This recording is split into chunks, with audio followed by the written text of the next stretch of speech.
Ġie iffirmat ftehim fil-prinċipju bejn il-Ministeru għall-Agrikoltura, Sajt u Drittijiet tal-Annimali u l-Malta Trust Foundation fis-Sora Empowerment Hub fir-Rabat. Il-ftehim iwiegħed li l-Ministeru jipprovdi l-għajnuna fosthom siġar ta' ċitru kif ukoll taħriġ u għajnuna biex it-tfal b'diżabilità jkunu jistgħu jiżviluppaw ħiliet marbuta mal-bidja u biex il-ġnien jiġi rinovat.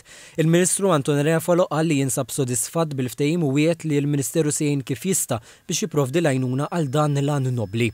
Il-President tal-Malta Trust Foundation, Mary Louise Colero Preka, qalet li bħalissa għaddej xogħol biex il-post li mistenni jesa madwar 500 persuna jinbidel f'ċentru terapeutiku għal persuni b'diżabilità fejn ikunu jistgħu jiżviluppaw ħiliet vasti. Dal-Kitchen Garden aħna nittamaw li jkunu l-istess żgħażagħ li jmexxuh u allura hemmhekk tidħol ukoll il-kollaborazzjoni mal-Ministeru tal-Agrikultura hawnhekk f'dan l-ispazju li qegħdin irridu nkomplu niżviluppaw fil-ġnien taċ-ċitru fejn ukoll joffri ftit relaxation għal min forsi pereżempju l-parents li jġibu it-tfal tagħhom hawnhekk għal xi servizz jew ieħor jkunu jistgħu joqogħdu hawnhekk fil-kwiet f'dis-serenità f'dil-paċi għax il-post għandu ħafna paċi. La jitlesta x-xogħol il-binja se tkun qed toffri varjetà ta' attivitajiet differenti li l-koll se jgħinu fl-iżvilupp tal-ħiliet ta' persuni b'diżabilità.